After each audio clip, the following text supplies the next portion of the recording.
I'd like to join your posse, boys, but first I'm gonna sing a little song. A sheriff! Move over, Mr. Prickle Pants. Every movie has a sequence that doesn't go quite as smoothly as all the others. When we're lucky, sequences sail through, we board them, they're great, and they go into production, and then others tend to be more of a struggle.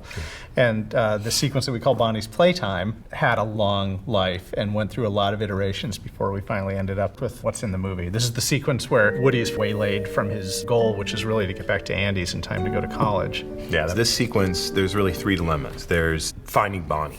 Like, who is Bonnie? Because we knew we had to create a character that was new to the universe that the toys were going to end up with. Then we also had to come up with, who are the toys in her room? Who's this new family that our toys are going to be connected with? And then the third is, you can't have anybody in the audience guess that. Yeah, make the scene as entertaining as possible, but make sure it just seemed like a complication on Woody's road. My personal inspiration for this character was Gilda Radner did a skit on the original Saturday Night Live, the Judy Miller Show.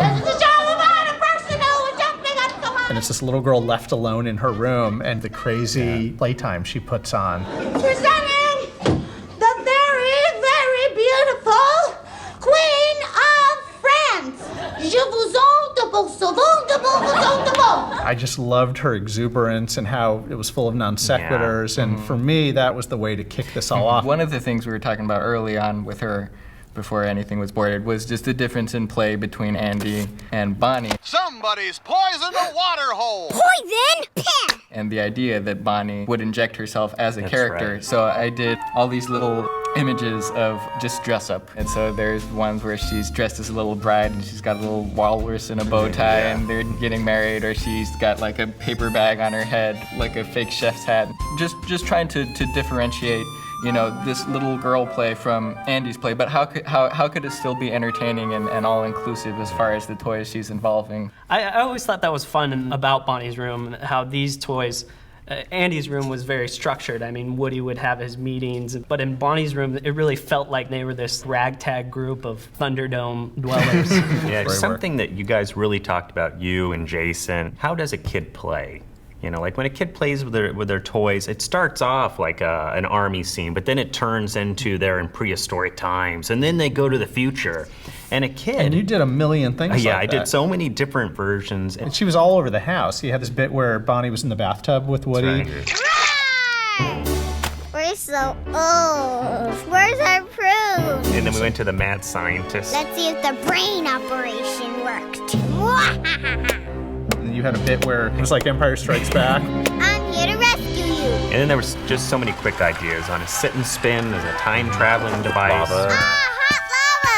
The sequence was really entertaining in a lot of ways, but one of the biggest notes we got was that the toys were being physically manhandled too much, and it wasn't serving to do what I wanted it to do, what it needed to do, which was to be a contrast to what the other toys back at Sunnyside were going through.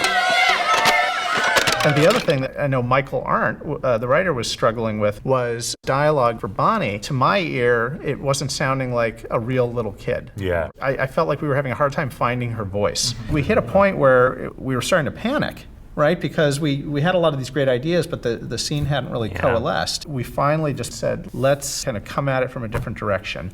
And that's where Eric comes in. I'm the 5-year-old little girl voice. like weird, crazy humor. And you went off and came back with what is essentially in the movie. I'm trying to stay in character. The characters shushing each other. And the bit flying around in the spaceship. Fasten your seatbelts. Hold on. 3, 2, 1. Blast off! Yeah, I watched the scene. There was a lot of fun and exuberance, and then I went back and I watched Andy playing with his toys. Let her go, evil Dr. Porkchop. Never! And he always had good guys and bad guys. So I looked at the lineup of our new characters and I thought, well, maybe we make the sweetest, cutest one the evil witch. You'll never find us in here. What's wrong? Ah! She found us! And the play actually, it got a little pushed back in a good way. It became almost more like connective tissue between these moments of getting to actually know the characters better. You know, in Toy Story, we came up with the notion of toys being like office mates. But in thinking about Bonnie's toys, we had the opportunity to kind of rethink that. The dynamic. Right. Bonnie's age. And so we came up with this notion of them being like a theater troupe. We do a lot of improv here. Just stay loose, have fun, you'll be fine. No. And like in the moment with Trixie, she's making up her own vision of what, she sees it like an improv. We're either in a cafe in Paris or a coffee shop in New Jersey. I'm pretty sure I just came back from the doctor with life-changing news. And then when they have a little break, Pricklepants saying, Are you classically trained? which I think was your line.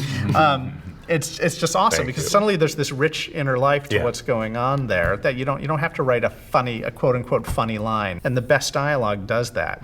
Yeah. And I think in the decisions we made and what we ended up with, I love what's in the movie, and I feel very fortunate that I know the different versions in the past, so I can create my own remix. You guys draw literally thousands and thousands of drawings, but none of those drawings end up in the movie at all. Nobody who goes to see Toy Story 3 is going to see any of your drawings. But they do certainly see those ideas behind the drawings. So I always liken it to like you guys are architects creating blueprints. We can see a beautiful Frank Lloyd Wright house, but nobody is actually seeing the blueprints. But you couldn't build that beautiful house without those blueprints. And in the same way, we cannot make our movies without the work that you guys do. I love you guys.